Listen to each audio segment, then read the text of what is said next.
L'œil du sport, résultats, analyse, décryptage, 3 fois par semaine. Madame, monsieur, bonjour. Le PSG, auteur d'un véritable chef-d'œuvre, l'Euro féminin et un super spectacle sur le tour, aujourd'hui dans l'œil du sport. Le casque sur les oreilles, le volume au maximum, un verre à la main, l'œil du sport, 11e édition, c'est parti.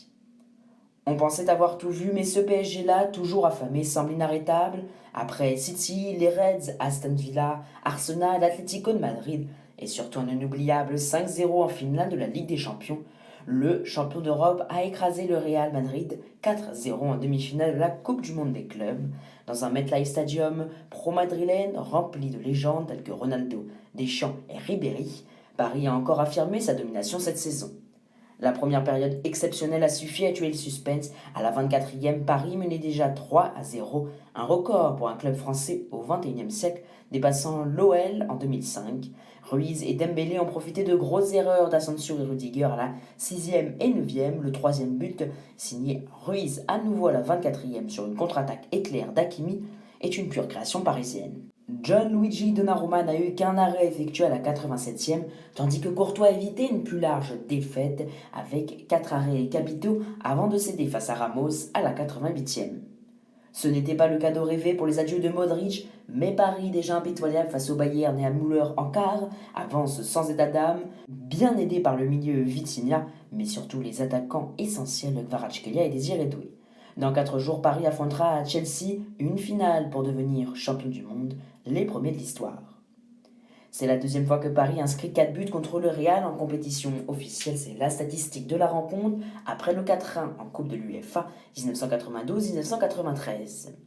Lors de la deuxième journée de l'Euro féminin de foot, la France s'est imposée mercredi soir 4-1 face au Pays de Galles. L'Angleterre a impressionné avec un 4-0 face aux Pays-Bas. Hier, les Suissesses à domicile n'ont pas trouvé la solution face à la Finlande. Les deux équipes se sont neutralisées un partout.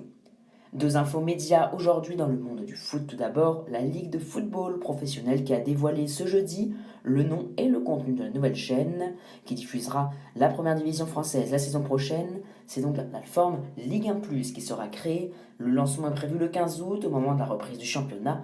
Notez que le premier match du champion de France en titre, le PSG, face à Nantes, sera proposé en clair. TF1 Group avait le choix, c'est finalement la finale de la Coupe du Monde des clubs qui sera sur la première chaîne et le troisième match des Françaises à l'Euro a été cédé aujourd'hui à France Télévisions. La deuxième chaîne de la TNT permettra donc vraisemblablement aux Bleus de profiter d'une meilleure visibilité. Le cyclisme avec le Tour de France et notamment la victoire de Benilly hier en solitaire sur la 6e étape, Mathieu Van Der Poel en avait profité pour récupérer le maillot jaune. A noter la superbe ambiance avec les locaux de l'étape, Guillaume Martin, mais surtout Kevin Vauquelin qui a même pu profiter d'une montgolfière avec sa photo. Aujourd'hui, Tadej Pogačar a revêtu le jaune au terme d'une superbe journée où il vient se lever les bras en solitaire juste devant Jonas Vingegaard au sprint et 2 secondes devant Remco Evenepoel. Une chute à 5 km de l'arrivée a impliqué une dizaine de coureurs, dont Guillaume Martin-Guené, Valentin Madouas, Joao Almeida, équipier clé de Pogačar, est aussi concerné. Il passe des examens ce soir. Le Slovène lève donc les bras pour la 19e fois sur la plus grande course du monde. Il rejoint François Faber et n'est plus qu'à 16 succès du record de Mark Cavendish. Le programme à présent avec un nouveau choc de l'Ovalie France-Nouvelle-Zélande. Ça sera demain matin à 9h05. Le deuxième match de cette journée d'été entre les All Blacks et les Bleus sera diffusé sur Canal+. Demain, la grande boucle s'élancera de Saint-Main, le Grand pour rallier au terme de 171,4 km Laval. Cette étape, ponctuée de seulement une petite difficulté de 4e catégorie en fin de parcours, devrait être vraisemblablement promise au cadre du sprint, tout comme celle du lendemain entre Chinon et Châteauroux, longue de 174,1 km. Elle permettra sûrement au peloton de se reposer avant la première journée de montagne le lendemain. Notez qu'en raison du 14 juillet lundi, la journée de repos est reportée exceptionnellement à mardi, peut-être l'occasion de voir des Français briller.